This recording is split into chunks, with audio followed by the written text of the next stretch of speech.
What they do, YouTube? Hey, make sure you hit that like, hit that subscribe button. I got cut off last time my phone run, so this is part 2 on how I got started with my business. Like I say, man, hit like, hit the subscribe button. That way I can continue to drop this content for you guys to help educate you guys, to let you know, man, you can achieve what you're trying to achieve starting in any business. Just know it's a long-term investment. It's a long-term commitment. Just keep that in mind. Make sure you hit that like button. Make sure you hit that subscribe button. I appreciate it. So I forgot where I was at. Basically, I was talking about property preservation. The market right now in my area is not a lot of inventory. Maybe in your city, the inventory may be different. 2 of the companies that I know are Cyprex, Safeguard, and I'm pretty sure some other companies out there. I don't get a lot of work right now from those companies. I may get a house here, a house there. So it's not a lot of work coming in for me, but I am an expert in that field. And if they do send me one that seems like it's worth my time, I'm definitely going to knock it out, because I ain't turning down no money, because I know how to do it like the back of my hand. It's simple now. And I also told you the 3 ways to make money. And the most money would be made with the trash outs and overgrown yards. If the property is overgrown, that's where you want to get your money at. And if the house is very, very dirty, you probably can get some extra money on the cleaning aspect also. Let's keep that in mind. But it's really going to be that debris removal. Because if you go to a house and let's say it has 100 or 150 yards of debris, you times that time $50 or $60 what they're paying per cubic yards, and you get that. You do the math. And then if you go to a property and the grass is 3-4 feet tall, I mean, you charge them what you want to charge them at that point. They can't put a number on what you want to do to get that job done, because some people are not going to be able to perform those type of jobs, you know. And I think I also talked about being a preferred vendor.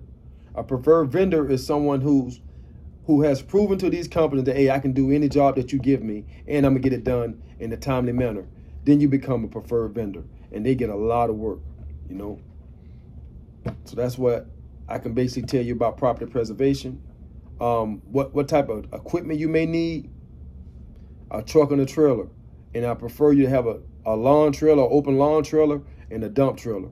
You need a dump trailer to make your job a lot easier when it comes down to loading that debris up on that trailer. When you get to the dump, you don't want to have to pull all that stuff off. So you just hit your button on your dump trailer, dump it, and you keep moving. But if you don't have a dump trailer, you can still perform these jobs with an open trailer. I have done both. I started out with an open trailer with some walls on it, and I used to haul a lot of debris like that. But once again, I got to load it on the truck, then I got to go to the dump and then pull the stuff off the truck. After that, I end up getting a dump trailer and make my job a lot easier, you know. You can find them on Craigslist. You can find them anywhere, used dump trailer. As long as it's going up and down and they don't have no holes or nothing in it, hey, invest in one and you'll make a lot of money with it. And like I said, I've been to prison 2 times. I did some state prison. And then I got out in 2004 from state prison. And then after that, I didn't learn my lesson, got right back involved in the streets. And I ended up catching a federal case and going to federal prison, and got like 7 to 8 months in federal prison. It was that time in prison where I learned this ain't where I want to be at, because now I'm walking around the compound with guys with life sentences that ain't going home. I mean, they fighting like some of these guys already been in there 20 to 30 years and they don't even have a date. When I realized I was in that situation, I said, you know what, man, I ain't trying to be in here like that, man. I don't want to be in here tricked off the streets forever. So I made a decision at that point. I'm just going to do it the legal way. And it's been the best decision that I have made. And don't get it twisted. You're still going to have obstacles. You're still going to have tough and rough time. But the one important thing, that you're out here in the free world and you're able to take care of yourself and take care of your family if need be. That's the most important thing about being out here free. And you know, when you start a business, just know it's a lifestyle. This is what you're saying you're going to do. I'm going to take care of myself doing this. I'm going to take care of myself, pay my bills, pay everything I need to pay doing this type of work right here. And it can be done. Remember, it can be done. After I was doing property preservation for a while, what happened? The market got kind of slow. Some new people came in. Some new management came in, and we didn't see eye to eye. At one point, they took 115 maintenance properties from me. So I'm going to just give you an example of what that is. So I got 115 maintenance properties. Let me just say 100, but I had 115 at my max. So I got 100 properties, right? And at that time, they was paying me $32 every week to go cut all of these properties. So times 32. So I'm making $3,200 a week of just having to go mow yards. I'm sending 2 guys out. I'm paying these 2 guys maybe $500 a week. So that's $1,000 I'm spending on labor. I'm making $3,200. So I still got $2,200 to work with. And I'm paying my gas and everything else. I had a big cushion. Now let's time this time 4. 4 times in a month, I was doing $12,800 in a month. Just cutting yards. Residential properties that I had collected over the years of doing property preservation. You can live off that, $12,800 a month.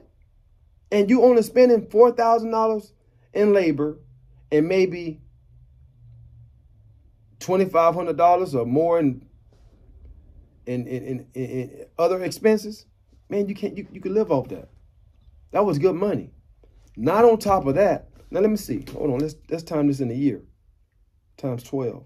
So I'm making $153,000, $153,600 a year just off of cutting residential properties for the bank. You heard what I just said?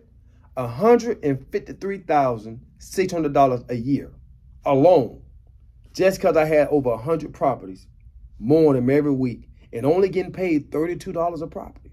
The key about it is the volume. The volume, what made it make sense. By having the volume, I was able to make a lot of money. And I learned that quick. Damn, volume, that's what you need. Now, on top of that, I'm doing the initial services. That's where my trash out's going in at. That's where my initial lawn service is coming in at. That's where my initial cleaning is going in at. The roof and gutter package. And any other thing that they want me to do to this property to get it up to standard. That was another about $200,000 a year. That's why I say it's easy that you can make anywhere between $250,000 to $300,000 a year or more just doing property preservation. But you gotta have volume. Without the volume, it ain't gonna work in nothing that you're doing. Any business, you need volume, you know. So they took that from me, and when they took that amount of money from me, like I said, that's $153,600 a year. I lost when this new management came in. I lost that income. So at that point, I was like, man, you know what? I'm not going to allow nobody to dictate how much money I can make and when they want to take it from me. So that's when I started looking at government contracts. I started paying attention to other companies that was around me that had a big crew, and I started figuring where they getting their money at. It was through government contracts, landscaping, janitorial cleaning, power washing. The government have contracts in all type of fields, so you still have to look for them. And I always tell you guys, contact your local procurement department.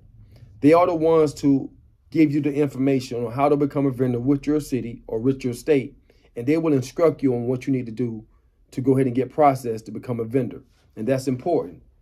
Contact your local procurement department. That's the best information I can give you on becoming a vendor to actually start participating on government contracts.